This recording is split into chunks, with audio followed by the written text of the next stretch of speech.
बिस्मिल्लाहिर्रहमानिर्रहीम। अल्लज़ीना आमनू व तत्मइन्नु क़ुलूबुहुम बिज़िक्रिल्लाह अला बिज़िक्रिल्लाहि तत्मइन्नुल क़ुलूब। सदक़ल्लाहु मौलाना अज़ीम। बारगाह रिसालत मुआब सल्लल्लाहु तआला अलैहि वसल्लम में दुरूद पाक का हदिया पेश करें। अल्लाहुम्मा सल्लि अला सय्यिदिना मुहम्मदिन मअदनिल जूदि वल करम व आलिहि व अस्हाबिहिल किराम व इब्निहिल करीम व बारिक व सल्लिम सलातन दाइमतन सरमदन अबदा। अज़ीज़ान गिरामी वक़ार, अल्लाह के रसूल सल्लल्लाहु तआला अलैहि वसल्लम इरशाद फरमाते हैं, अला व इन्न फिल जसदि मुदग़तुन इज़ा सलुहत सलुहल जसदु कुल्लुहु व इज़ा फसदत फसदल जसदु कुल्लुहु अला वहियल क़ल्ब। हुज़ूर पाक सल्लल्लाहु तआला अलैहि वसल्लम का फरमान आलीशान है कि आगाह हो जाओ, जिस्म के अंदर गोश्त का एक ऐसा टुकड़ा है, सबके जिस्म के अंदर गोश्त का एक ऐसा टुकड़ा है कि अगर वो सही हो गया तो पूरा जिस्म सही है, और अगर वो बिगड़ गया तो पूरा जिस्म बिगड़ जाएगा। वो क्या है? अला वहियल क़ल्ब। मेरे आका फरमाते हैं आगाह हो जाओ, वो दिल है, वो दिल है। दिल अगर सही रहा तो पूरा जिस्म सही रहेगा। साइंटिफिक तरीके से भी देखा जाए, जिस्मानी या हयातियात बायोलॉजी के एतबार से देखा जाए तो भी जिस्म के अंदर दिल का बड़ा मकाम है। रूहानी एतबार से भी, इस्लामी नज़रिए के एतबार से भी दिल का बड़ा मकाम है। उसको रईसुल आज़ा कहा गया है। सारे आज़ा का, हमारे सारे बॉडी के पार्ट्स का बादशाह है।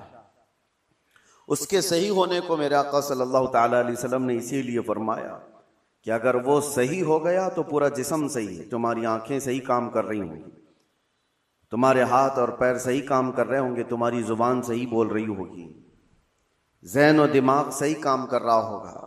लेकिन दिल अगर बिगड़ गया है, इसके अंदर दूसरी चीज़ें भर गई हैं, तो फिर हर चीज़ फसादी हो जाएगी। उसकी आँखों से भी, उसके हाथों पैरों से भी, उसकी ज़ुबान से भी बुराइयां ही सादिर होने लग जाएंगी।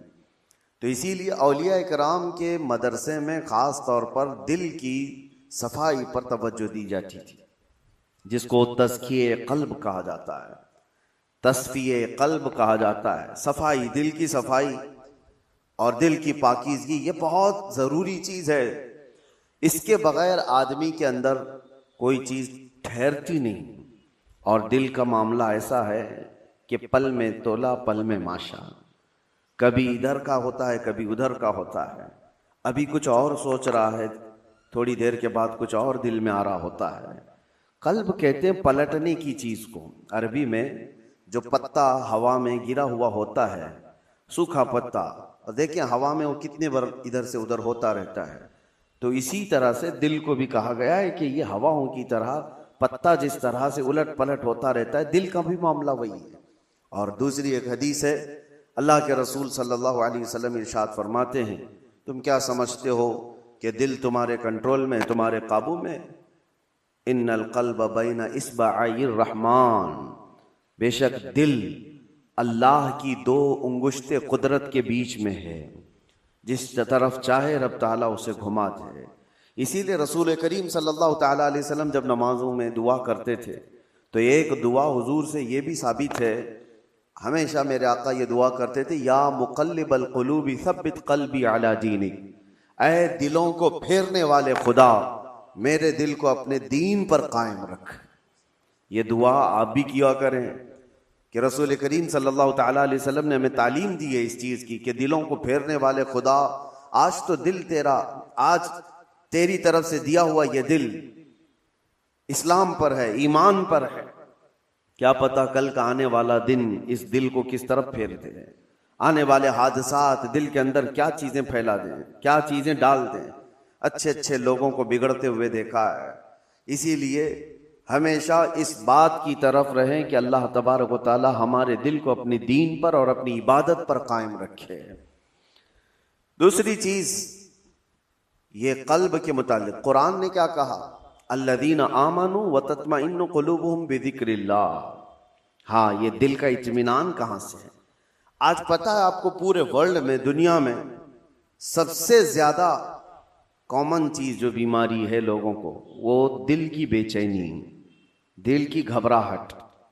अब उसको बायोलॉजी के एतबार से ब्लड प्रेशर कहा जाए, बीपी कहा जाए, कि खून का दौरान इसमें प्रेशर ज्यादा हो जाता है, ये सारा का सारा मामला दिल से ही तो है।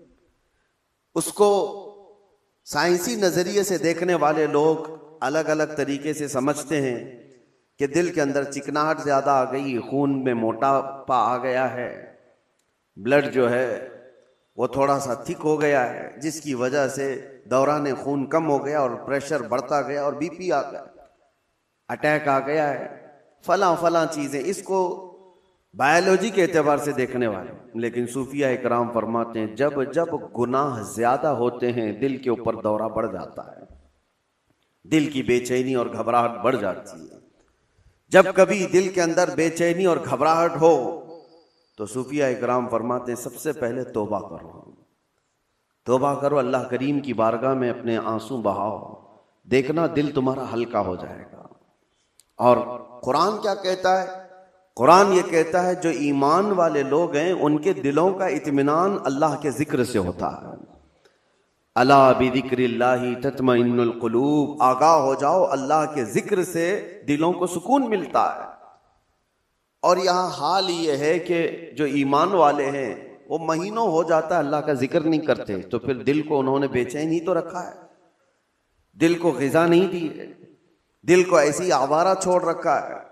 अरे मियाँ, जिस्म को सुबह से लेकर रात तक खाना न दो तो ये निढाल हो जाता है, चक्कर आने लग जाते हैं। अगर 2-3 दिन खाना ना दिया जाए तो जिस्म तो खत्म ही हो जाता है। तो जब जिस्म कमजोर होता है बगैर ग़िज़ा के, तो दिल भी कमजोर होता है बगैर ग़िज़ा के। और दिल की ग़िज़ा है अल्लाह का जिक्र। अल्लाह का जिक्र जब जब हो तो ये दिल को पावरफुल बनाता है, दिल के अंदर मजबूती आती है। 2 चीजें खास कर लें अपनी जिंदगी में, एक इस्तिग़फ़ार कसरत से, अस्तग़फ़िरुल्लाह रब्बी मिन कुल्ली ज़ंबि व अतूबु इलैह, बैठते उठते जिस वक्त भी हो इस्तिग़फ़ार कसरत से करो कि तौबा करना है। न जाने हमारी आंखें अभी क्या करके आई, पता नहीं हमारे हाथों ने क्या कर दिया, हमारी जुबान ने क्या किया, दिन भर की खताएं ये बढ़ती बढ़ती चली जाती हैं। और एक हदीस ये भी है कि जब इंसान पैदा होता है ना तो उसका दिल बिल्कुल साफ शफाफ आईने की तरह होता है, साफ शफाफ होता है आईने की तरह। जब वो गुनाह करता है तो एक काला धब्बा उसके दिल पर लगा दिया जाता है, एक धब्बा। फिर दूसरा गुनाह करता है, दूसरा धब्बा, तीसरा गुनाह करता है, तीसरा धब्बा। तो ये धब्बे, ये दाग बढ़ते बढ़ते बढ़ते फिर पूरे दिल को काला कर देते हैं, पूरा दिल सियाह हो जाता है। और जब दिल काला हो जाए तो उसकी अलामतें ये बताई गई हैं कि मस्जिद में ज्यादा देर बैठने का मन नहीं करता, कुरान ज्यादा देर पढ़ने की तबीयत नहीं चाहती, जल्दी से कुरान बंद कर दो, जल्दी से मस्जिद से निकल कर भाग जाओ, नेकियों की तरफ उसकी रग़बत नहीं होती, जेब में पैसे होंगे लेकिन किसी को खैरात करने का दिल नहीं करता। तो ये दिल के काले होने की अलामात हैं, सियाह होने की अलामात है। ये एक्सरा मशीन से और सोनोग्राफी से मालूम होने वाली चीजें नहीं है। ये अल्लाह के नबी सल्लल्लाहु तआला अलैहि वसल्लम ने बयान फरमाया। अब उसके इलाज की तरफ हमें तवज्जो देनी है। आज दुनिया ने हमारे दिलों को अपने रंगीन गुनाहों से सियाह कर ही दिया है। देखें हम सुबह से शाम तक जिन कामों में मसरूफ हैं, अब आज सबसे ज्यादा हमारे पास कोई चीज मशगूल है तो वो हमारा टीवी स्क्रीन, मोबाइल स्क्रीन। न जाने वो किन किन चीजों को दिखाते हुए हमारी आंखों को खरीद जाते हैं, कंट्रोल भी नहीं रह पाता, इसीलिए दिल पर बोझ बढ़ता जा रहा है।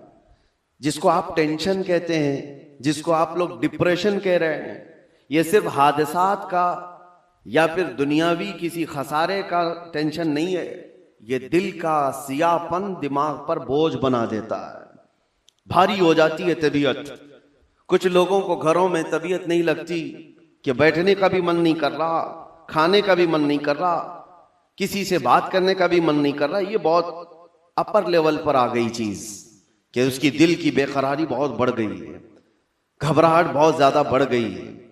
इसीलिए हम सूफिया इकराम को देखते हैं, जब जब कभी किसी के दिल की बेचैनी बढ़ जाती, घबराहट बढ़ जाती, तो वो किसी अल्लाह वाले की बारगाह में चले जाते थे, सूफिया इकराम की बारगाह में चले जाते, आस्थानों पर चले जाते, अल्लाह का जिक्र करते, फिर वो अपने दिल की पाकीज़गी लेकर के वापस लौटते हैं। वजह क्या है? अब मैं इलाज की तरफ आता हूं कि दिल को पाक करना है तो क्या चीज चाहिए। कई इलाज है, उसमें सबसे पहला तो जिक्र इलाही।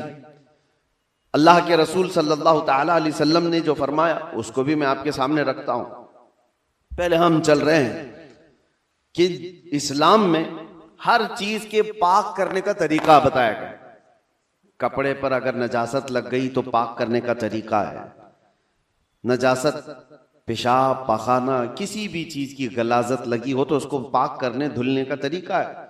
कपड़े को 3 बार धो, 3 बार निचोड़ो, अच्छे से सुखाओ, कपड़ा पाक हो जाए। बर्तन में नजासत लग जाए तो उसके पाक करने का तरीका है। अगर पानी की बाल्टी में कोई नजासत गिर गई, उसको पाक करने का भी तरीका है। फिक़ा में सबके कुएं में नजासत गिर गई, कुआं था उसमें चूहा गिर गया, बिल्ली गिर गई, बकरी, कुत्ता, जो भी जिस साइज का है उसके सबके मसले मौजूद हैं। कितने डोल पानी निकालने पर यह पानी पाक हो जाएगा। जमीन के पाक करने का भी तरीका है। जमीन पर अगर नजासत लगी, मिसाल के तौर पर किसी जानवर ने लीद कर दिया, गोबर कर दिया, अब नजासत तो लगी है, उसको पाक कैसे किया जाए? तो फिक़ा का कानून है कि जोर बारिश हो जाए या आप तेजी से उस पर पानी बहाओ और फिर तेज धूप पड़ जाए, जमीन सूख गई तो वो जमीन पाक हो गई, क्योंकि अब उसको निचोड़ा नहीं जा सकता। जमीन तो जहां है वही। तो उसका कानून ये है कि तेज बारिश हो गई और तेज धूप पड़ गई, सूख गई जमीन, तो पाक हो गई। बारिश नहीं है तो तेज पानी मार दिया और उसके बाद धूप लगना जरूरी है, तेज धूप उसको लगी हो तो जमीन पाक हो गई। तो ये नजासतों से पाक करने के तरीके। अब आइए मैं आपको बताता हूं, दिल पर नजासत लगी हो, ये कैसे पाक किया जाए? गुनाहों के धब्बे लगे हो, इसमें न जाने लालच, गीबत, कीना, बुग़्ज़, अदावत, न जाने क्या क्या चीजें भर गई हो, ये नजासत पाक करने का तरीका क्या है? मौलाना जलालुद्दीन रूमी मसनवी शरीफ के मुसन्निफ फरमाते हैं, दिल को पाक करने का तरीका वैसी ही है जैसे जमीन को पाक करने का तरीका है। जमीन को पाक करने के लिए तेज बारिश का हो जाना और तेज धूप का पड़ जाना काफी होता है कि जमीन पाक हो जाती है। दिल को पाक करने के लिए जिक्र इलाही की बारिश होना चाहिए और किसी शेख कामिल की तेज निगाह पड़नी चाहिए, दिल पाक हो जाता है। जिक्र इलाही की बारिश हो तो पानी की तरह इसको धुल देता है और उसके बाद किसी शेख कामिल अल्लाह वाले की नजर उस पर पड़े तो फिर उसका दिल इसी तरह से सूख करके पाक हो जाता है जैसे जमीन पाक हो गई। आज हमारे लिए यही तो मसला है कि हम अपना वक्त अपने दिल की पाकीज़गी के लिए नहीं निकाल पाते, हमारे पास ये वक्त ही नहीं रह गया। हाँ, अगर जिस्म के अंदर कोई बीमारी आ गई तो फिर भागेंगे, दौड़ेंगे, डॉक्टर्स के पास इलाज कराएंगे। मेरे अजीजों, ये बेचैनी और बेकरारी और घबराहट का इलाज उनके पास भी नहीं। वो डॉक्टर्स ज्यादा से ज्यादा आपको नींद की गोलियां दे सकते हैं डिप्रेशन कम करने के लिए, स्ट्रेस कम करने के लिए। आप अच्छे से सो, घंटों सोते रहो, किसी को सुला देना ये डिप्रेशन का इलाज नहीं है। और कुछ तो डॉक्टर्स के पास जाकर डिप्रेशन का इलाज गोलियों से लेकर के आ गए और कुछ अपने हाथों इलाज करने के लिए सिगरेट पीने लग गए, अपने हाथों इलाज करने के लिए वो बीड़ी गुटखा खाने लग गए। उनको ये लगता है कि जैसे ही डिप्रेशन होगा, टेंशन होगा, सिगरेट फूंकूंगा तो टेंशन फ्री। उससे 2 कदम आगे बढ़कर कुछ लोग शराब की तरफ चले गए, उससे आगे कदम बढ़कर के चरस, अफयून, गांजा, इस पर चले गए। इन सब से पूछो तो एक ही जवाब देते हैं, टेंशन फ्री हो जाते हैं ये लेकर के। सिगरेट वाला भी, शराब वाला भी, चरस गांजे वाला भी, उसको ये लगता है कि ये लेने के बाद ऐसा लगता है मैं हवाओं में उड़ रहा हूं। उसके बाद नशा उतरने के बाद फिर क्या होता है? ये तो उस तरह से है खुजली की बीमारी, जब तक खुजाते रहो अच्छा लगे, हाथ छोड़ दो तो फिर जलन शुरू हो जाए, चमड़ी छिल जाए।